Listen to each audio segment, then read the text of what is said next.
Sociedade Digital, no ar, a ponte aérea mais tecnológica do rádio, da TV e da internet. Nesta semana a gente vai falar sobre as eleições, de modo geral. Este é um ano com pleitos importantes pelo mundo e há alguns aspectos da tecnologia que se relacionam com o período eleitoral e que vão promover mudanças importantes nessa dinâmica, na relação dos políticos com os eleitores, dos políticos com os políticos, do processo eleitoral em si.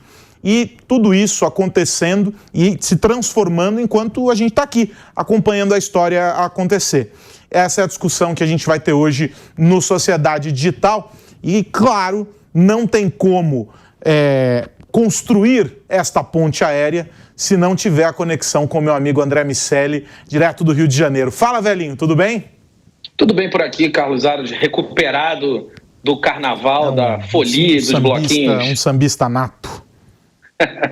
Tudo certo, tudo bem. É um ano, como você disse, que vai ser intenso tanto pelo lado da demanda, porque a inteligência artificial vai permear as discussões e as eleições vão ser impactadas pela tecnologia, como vem sendo desde majoritariamente ali o Obama, o Yes We Can marcou um momento importante da história da humanidade na relação do uso das redes sociais e da tecnologia com o pleito. Mas agora a gente tem outras variáveis nessa equação. Tem visto diversos lançamentos de inteligência artificial generativa, uma discussão muito grande nas redes sociais sobre o papel dos micro-influenciadores. Enfim, tem muitos elementos que vão compor as estratégias de campanha. Não é mais só aquele modelo da propaganda, aquele momento onde as empresas, onde os políticos, usavam o seu tempo de propaganda para passar a sua mensagem. Esses articuladores são fundamentais para isso e agora o elemento da verdade vai ser posto à prova. E aí tem um aspecto muito curioso nessa história, e aí eu quero fazer a referência ao que nos motivou a trazer esse tema aqui para a Sociedade Digital, que é um artigo produzido pelo Tate Ryan Mosley na Technology Review norte-americana. O texto, aliás, já está traduzido pela Technology Review Brasil. Para aqueles que quiserem acessar, está disponível gratuitamente no site. E ele faz uma reflexão sobre 3 aspectos em que a tecnologia gera essa interface e está promovendo mudanças, né? O título original é Shaping Elections, né? Está moldando, de alguma maneira, as eleições. E você mencionou IA generativa, tem os micro-influenciadores, e como um tópico importante a história da censura digital, que é esse processo que a gente vem acompanhando, em que limites estão sendo estabelecidos sob critérios que são muito elásticos, sob várias perspectivas e com nuances muito diferentes a depender de onde a gente está. E isso tudo colocado em um momento em que a política, e como você colocou, deixou de ser feita com o eleitor, diga-se, né, só durante o período da campanha. Hoje, aquele que exerce a vida pública faz política o tempo inteiro e se conecta com o eleitor o tempo inteiro durante todo o mandato. E até mesmo aqueles que não têm mandato, fora do mandato, conseguem estabelecer isso porque as redes sociais permitem. E aí, para a gente poder ter essa discussão e ter um olhar de alguém que acompanha essa evolução e é partícipe nesse processo dessa construção democrática e dessa construção do que é o processo político hoje, a gente convidou o Paulo Ganimi, que é ex-deputado federal, para estar aqui com a gente hoje, um cara que acompanha muito o desenrolar dessas tendências e do universo digital como um todo. E a minha pergunta, Paulo, para começar é a seguinte: várias coisas mudaram, não só do ponto de vista dessa relação que a gente mencionou, do eleitor com o político, em um processo mais próximo por causa do digital, mas da maneira como a política é discutida de maneira ampla e restrita também por causa das redes sociais. E aí, o artigo coloca a IA generativa, aliás, a abertura do texto é sobre IA generativa, como esse grande ponto de inflexão, esse grande momento de transformação. a gente está discutindo IA generativa hoje, mas me parece que alguns dos problemas que hoje são creditados à IA generativa já aconteciam anos atrás. Se a gente for pensar na primeira grande eleição digital, assim, foi a de 2008 do Obama. Esse é talvez o grande marco temporal do que é uma eleição já mais digitalizada.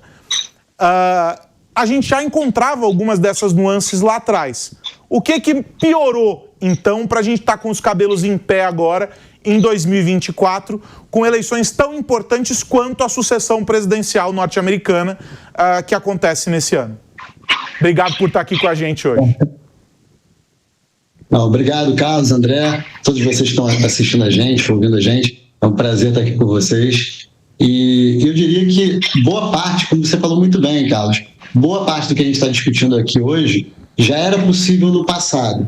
Eu acho que a internet, a IA, toda essa parte da evolução tecnológica, ela acelera o processo e dá acesso a pessoas que talvez no passado não tivessem acesso a fazer algum tipo de uso. Inclusive, nas discussões que eu tive na Câmara, que estão tendo até hoje no Congresso Nacional, sobre regulação, regulamentação, parte do meu argumento sempre foi, olha gente, a gente está discutindo aqui coisas que já estão previstas de alguma forma na nossa legislação, no nosso arcabouço jurídico. Por quê? Porque nada é novo na essência, é novo no uso, na forma, no alcance. Então, não necessariamente a gente precisa mudar regras por conta disso, né? E eu acho que isso se aplica para a maioria das coisas. Mas, é claro, eu vivenciei isso. Eu fui eleito deputado federal em 2018 graças à tecnologia, graças à inovação. Eu não venho de família política, não era conhecido na política, não tinha projeto social, foi a internet que, entre outras coisas, é claro, trabalho e tudo mais, me permitiu ser eleito deputado federal.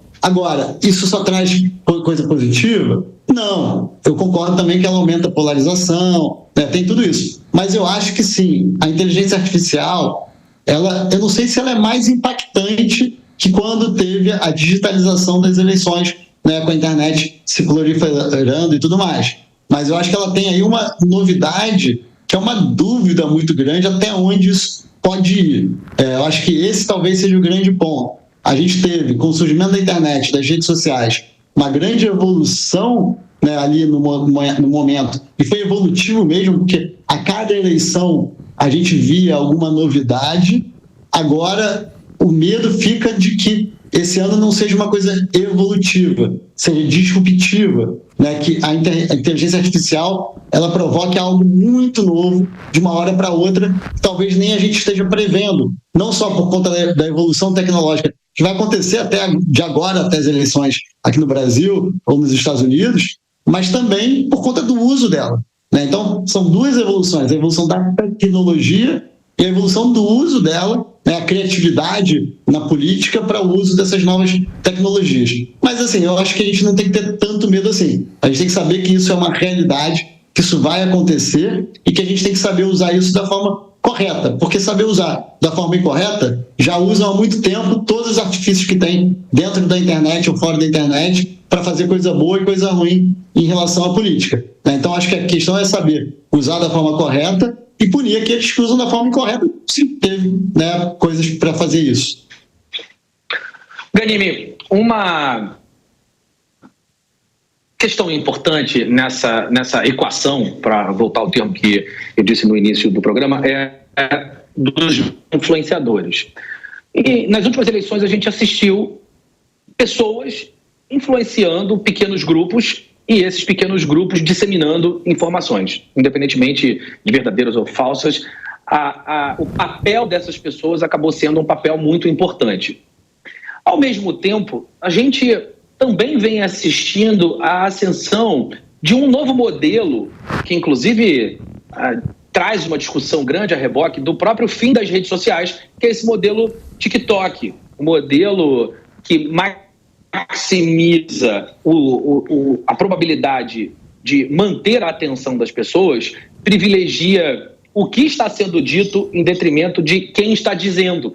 As pessoas vão ali em busca de uma natureza de conteúdo e o algoritmo fica entregando mais daquele mesmo conteúdo. Como você vê esse ajuste, essa mudança, essa coexistência de modelos de estrutura de disseminação de informação? E qual o papel dos micro-influenciadores a partir de agora? Olha, André, eu acho que os micro-influenciadores têm um papel muito grande, já tiveram nas últimas eleições, inclusive alguns deles até se elegendo, né, em alguns casos, tudo bem, talvez deixando de ser micro, mas se tornando alguém um pouco maior, mas começaram dessa forma. E eu concordo com você que a mudança do algoritmo, TikTok, até mesmo, né, no Instagram ou Reels, que provoca uma mudança na forma como o conteúdo é distribuído, mas ainda assim o tamanho daquele que gera o conteúdo ainda tem muita influência, né? E as pessoas acabam acompanhando muito aqueles que são as pessoas que eles confiam e acreditam. E eu acho que, na verdade, essa mudança do perfil, do tipo de vídeo, do tipo de conteúdo, provoca, na verdade, uma redução do discurso, do debate qualificado. Fica muito mais um debate que você tem que atrair a atenção das pessoas de forma muito rápida, muito curta, e que em 15 segundos você tem 3 segundos, na verdade, para atrair a atenção, 15 para reter, senão você perde a audiência e, consequentemente, isso faz com que você não possa mais ou não tenha mais tanta relevância quando você traz um conteúdo de mais qualidade. Eu acho que esse talvez seja o grande problema, posso dizer assim, né, desse novo modelo de distribuição de conteúdo. Mas eu acho que esses micro-influenciadores já têm um papel muito grande nas eleições brasileiras há muito tempo. E eu vou dizer que esse ano a gente tem que lembrar que, diferente dos Estados Unidos, que tem uma eleição presidencial, em que a eleição é muito grande, a gente está falando aí de algo muito pesado, com muito recurso, com muito dinheiro e, ao mesmo tempo, debates acalorados. Aqui no Brasil, a gente vai ter uma eleição municipal em 5.568 municípios. Né? E a gente está falando aí de uma parte da população muito grande que nem acesso tem à internet, ou tem um acesso muito limitado à internet, com pacote de dados limitados e tudo mais, e que o offline tem muita importância.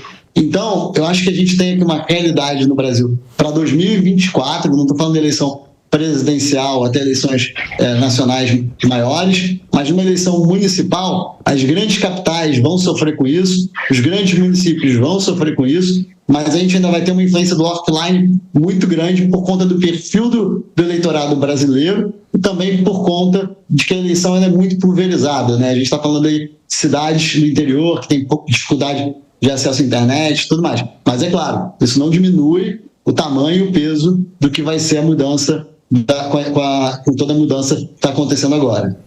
Agora, Ghanimi, tem um ponto quando a gente fala sobre a atuação desses micro-influenciadores e de outros atores que a gente não necessariamente vai classificar como micro-influenciadores, mas que tem um papel representativo nessa coisa de tornar o debate mais pulsante, mais próximo das pessoas, porque no fim, o que essa turma faz é isso, é converter a política na versão chata, né, na versão bruta, em tópicos lapidados para serem consumidos pelo público final.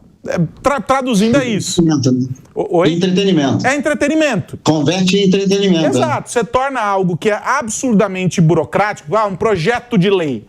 É um projeto de lei que tem milhares de questões técnicas envolvidas e etc. Ele é resumido a alguma meia dúzia de tópicos, não necessariamente bem cuidados ou bem traduzidos e tal, que são pulverizados.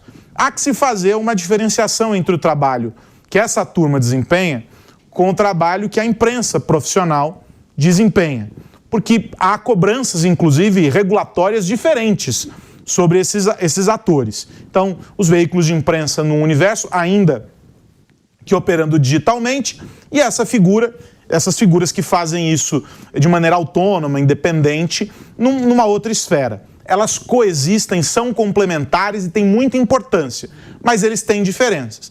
O grande ponto é que, de alguma maneira, os reguladores têm tentado colocar todo mundo no mesmo balaio, criado regras que, como você colocou no começo da tua primeira resposta, talvez nem precisassem existir se a gente adotasse algumas premissas com base na evolução dessas tecnologias, e usando o próprio instrumento tecnológico, como, por exemplo, a inteligência artificial, para promover o cerceamento. Então, você tem perfis que têm um grande alcance, que são silenciados com base em critérios que não se sabe quais são, porque não estão associados a determinada visão política.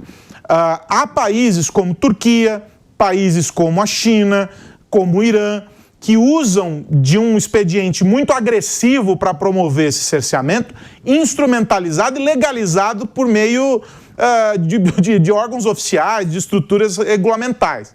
Agora, do outro lado, a gente tem movimentos aqui no Brasil, por exemplo, para criar projetos de lei em andamento e etc., que confundem abacaxi com banana, tentam fazer uma comparação com coisas que não cabem.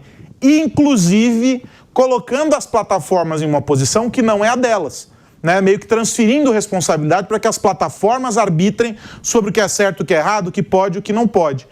Isso tudo entra nessa ideia do que o autor do artigo trata sobre a censura digital, na tua avaliação? São só esses, né? Só como se fossem poucos, ou tem mais problemas? Tem mais problema. Vamos lá, Carlos, eu acho que você trouxe um ponto muito importante, tá? Eu, em 2022, ainda como deputado, a gente lutou muito para evitar a aprovação do PL, que chamaram de PL das fake news, e eu chamo o PL da censura. Justamente porque ele tinha muito problema. Um deles era dar poder de polícia, quase, né, para as plataformas. E as plataformas não queriam isso. Por quê? Elas não queriam essa responsabilidade. Uma coisa é o momento em que a justiça determina que determinado conteúdo tem que ser tirado, ou que a própria plataforma detecta algum infringimento, seja da lei, ou até mesmo dos termos de uso da plataforma, ela tire, mas ela não seja punida por não tirar, né, em caso de não ter algo ligado a uma decisão judicial. E tinham vários outros problemas que, na minha opinião, inclusive, não estavam nada ligados à redução das fake news, e sim uma tentativa até de beneficiar parte da mídia, da imprensa, em detrimento da comunicação mais orgânica e da rede social. E o projeto, ele, além disso, criava o risco do que você falou, que hoje tem países que não são democráticos, né? Você citou a China, por exemplo, né? E queriam criar no Brasil algo similar, ou seja, dar poder demais a algum órgão de Estado para dizer o que era verdade e o que era mentira. A gente conseguiu barrar já isso 2 vezes, né? Como eu falei, em 2022, ano passado de novo, eu não mais como deputado, mas como influenciador, vamos dizer assim, né, atuando também nos bastidores, a gente conseguiu barrar. Mas essa tentativa ela é constante. O presidente da Câmara tenta fazer isso com frequência, e por isso que é importante o debate e trazer esse tema à tona. Agora, por que eu falei que vai além disso? Tá? Vai além disso porque essa tentativa de cerceamento da liberdade, né, e definição de regras, ele não está só no legislativo, está também no judiciário. E, às vezes, até um discurso que eu acho válido do debate, de parte do legislativo, que diz que se o legislativo não legislar sobre isso, o judiciário vai acabar legislando de forma incorreta, né? Até entendo o argumento. O problema é que não dá para legislar de forma ruim e tampouco de forma célere sobre um tema tão complexo, e menos ainda, legislar sobre algo que não precisa ser legislado, porque a legislação atual já cumpre com isso. Ganibe, tem um outro ponto que eu gostaria de explorar em relação ao uso de tecnologia em geral nas eleições, que é da forma de votar e apurar esses votos. Tive uma discussão grande sobre o modelo atual, com voto eletrônico versus a possibilidade de auditar um papel impresso ou de votar na cédula de papel, enfim, um movimento que definitivamente ainda não está absolutamente resolvido, pelo menos para a maior parte da população, em qual é, ou pelo menos para alguma parte da população, para não correr o risco de errar, sobre qual é o melhor formato. Ao mesmo tempo que essa discussão existe nos modelos vigentes, existe uma outra alternativa que vai se apresentando ainda de uma maneira bastante lenta, mas que uma hora ou outra vai chegar no nosso horizonte, que é a de votar com uma nova tecnologia como blockchain, por exemplo. A tecnologia que no mercado financeiro tem se mostrado uma tecnologia eficiente no sentido de armazenar e replicar transações digitais, uma tecnologia que também tem sido aceita, inclusive legalmente, para contratos inteligentes, contratos que vão se autorregulando, vão se ajustando através de algoritmos e, por mais que pareça utópico, propostas de votação via blockchain para cargos eleitorais. Dá para imaginar isso acontecendo no médio prazo? Como você enxerga esse conjunto de alternativas que vão se apresentando à medida que as tecnologias evoluem para a gente escolher de uma maneira que seja auditável, segura e que faça sentido com o mundo nesse momento? André, eu gosto muito da opção do blockchain. Eu acho que, além dela ser mais segura, eu acho que ela tem uma característica que é diferente do modelo atual, que é o fato de que a tecnologia não está na mão centralizada de algum órgão e que poucas pessoas ou poucos órgãos conseguem manipular e auditar. Então, isso traz mais segurança também para a população. Então, acho que a ideia de ir para uma tecnologia como blockchain faz muito sentido, dá mais segurança. Inclusive, um dos grupos que fez parte dessas discussões e questões ligadas à urna eletrônica, que questionava, né, a acurácia da urna eletrônica, defende o blockchain como solução. O Ghanimi, para a gente fechar aqui, em função do nosso tempo, qual que é a tua leitura sobre a forma como essa discussão toda é conduzida aqui no Brasil?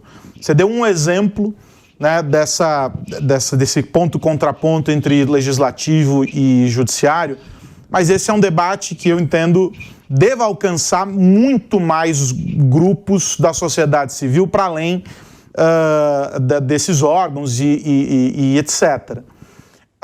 Eu tenho a sensação de que, quando comparado com outros países, e sobretudo no que diz respeito a questões tecnológicas, e aí a referência talvez seja o excesso, que é a União Europeia, que se debruça, né, proteção de dados, os caras discutiram mais de 10 anos para chegar numa versão final da GDPR, ou seja, eles esgotam as possibilidades ali em debates.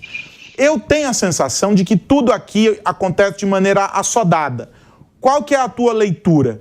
Além de assodado, se você concorda comigo, é claro, há também uma escolha de vieses particulares para resolver problemas? Por exemplo, a IA generativa agora virou tópico para regular a inteligência artificial com base na eleição, ou seja, não é inteligência artificial no todo, é muito específico, é IA generativa e eleição. E aí eu parto desse micro para olhar um universo muito mais amplo. Qual que é a tua leitura? 100% de acordo, Carlos. E mais que isso, tá? A gente demora muito para debater temas que são relevantes, estão maduros, houve debate, tem projeto de lei relevante sobre regulamentação de algumas pautas, de alguns mercados, que estão lá há anos tramitando e não avançam. Por exemplo, o mercado elétrico, né, o setor elétrico, a abertura do mercado, por exemplo, a lei do gás, que eu trabalhei, ficou lá anos e tudo mais, elas ficam 7, 10, 20 anos, às vezes, paradas. Enquanto isso, um tema que ganha um clamor popular, né, rápido, ele vira matéria para ser aprovado de forma assodada.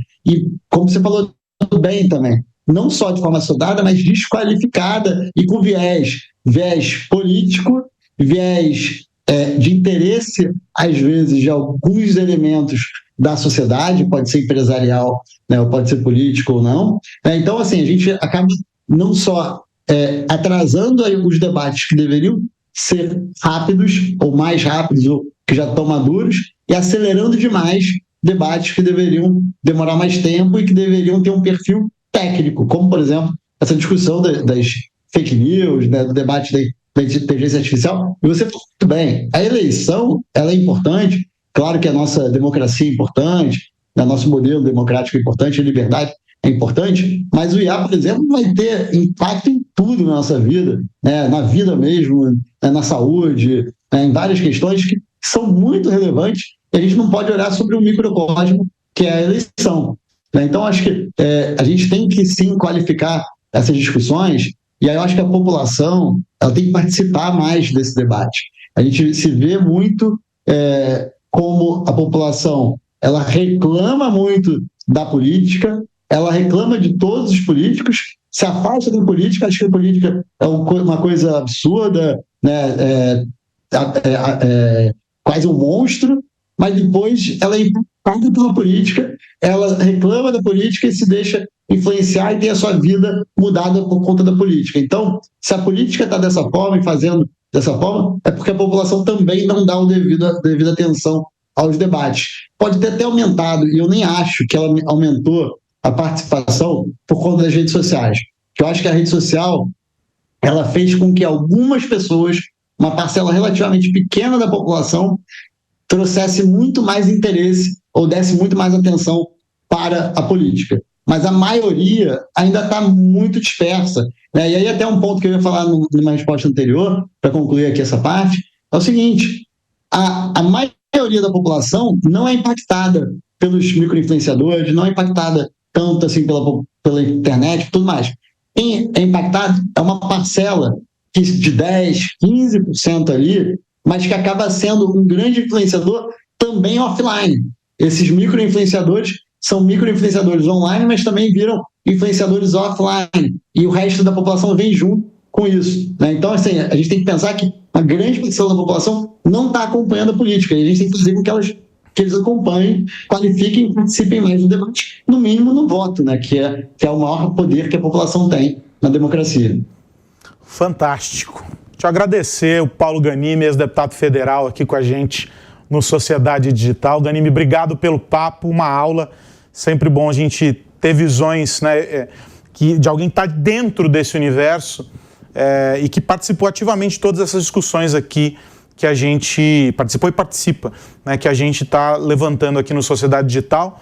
Sem dúvida nenhuma, esse é um ano para a gente olhar muito de pertinho, porque vai haver uma série de episódios e vai haver uma série de mudanças a partir desses episódios e quase tudo isso relacionado a tecnologias que estão aí e que a gente muitas vezes ignora na relação com a política.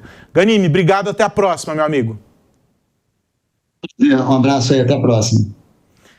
André Miceli, semana que vem tem mais, hein? Semana que vem tem mais. Carlos Aros, obrigado, Ganimi, é sempre bom falar com você. Vamos certamente fazer novas consultas aí ao longo do ano.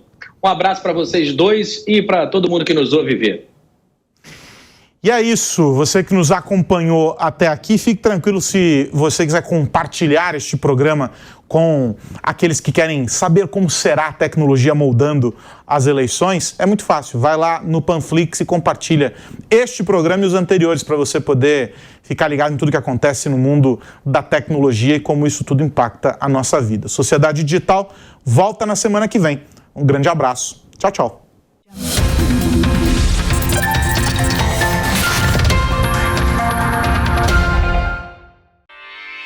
Realização Jovem Pan News.